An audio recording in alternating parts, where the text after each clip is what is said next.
may eroplano ka, may mga mansyon ka pa, magpapatayo ka pa ng malaking kolisyong. Pero ang kayamanan mo ay galing sa masamang paraan at panloloko, kaya ikaw ay scammer. Nako mga kakwentuhan, si Pastor Apollo Carion Kibuloy, wanted ng FBI sa US, may warrant of arrest sa House of the Senate at House of Representatives at DOJ. May ginawa rin siyang labag sa batas sa Canada.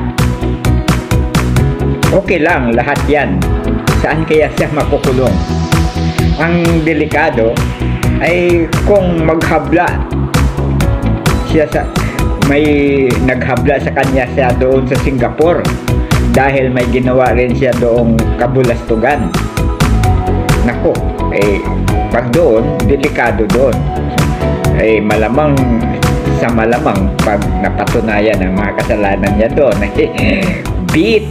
mabibitay talaga siya dahil may parusang bitay sa Singapore. Dito sa Canada, sa US, sa Pilipinas ay kulong lamang habang buhay. Please comment, like, and share, and subscribe to my YouTube channel, Stories of Uncle Paeng.